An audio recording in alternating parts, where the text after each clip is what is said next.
বর্ণাঢ্য আয়োজনের মধ্য দিয়ে ঢাকা বিশ্ববিদ্যালয়ের চারুকলা অনুষদের বকুলতলায় অনুষ্ঠিত হলো শিশু উৎসব।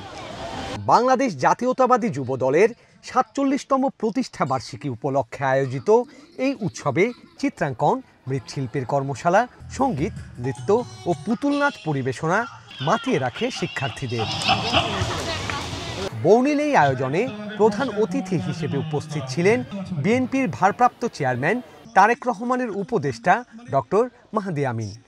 উপস্থিত ছিলেন যুবদল সভাপতি আব্দুল মোনায়েম মুন্না, সাধারণ সম্পাদক মোহাম্মদ নুরুল ইসলাম নয়ন সহ অন্যান্য অতিথিরা। শহীদ প্রেসিডেন্ট জিয়া রহমানের হাত ধরে কিন্তু বাংলাদেশে শিশু একাডেমি শুরু হয়েছিল, শিশু পার্কের শুরু হয়েছিল, নতুন কুড়ি শুরু হয়েছিল। বিভিন্ন কারণে সেগুলো ধারাবাহিকতা পরবর্তীতে রক্ষা করা হয় না।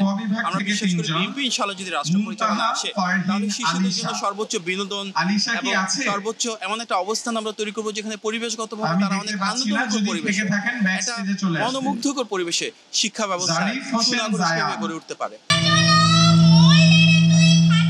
আয়োজনে সুর, ছন্দ আর রঙের জাদুতে মেতে ওঠে শিশুরা। প্রতিযোগিতা শেষে বিজয়ীদের হাতে তুলে দেয়া হয় পুরস্কার। ভবিষ্যৎ প্রজন্মকে জানানো হয় এগিয়ে চলার প্রেরণা। জুলাই গণঅভ্যুত্থানের জন্য একটা প্রতিযোগিতা হয়েছিল, সেটাতে ক বিভাগ থেকেও অংশগ্রহণ করেছিল। তো এখানে থেকেও সিলেক্ট হয়ে দেন আমরা পুরস্কার নিতে এসেছি আজকে।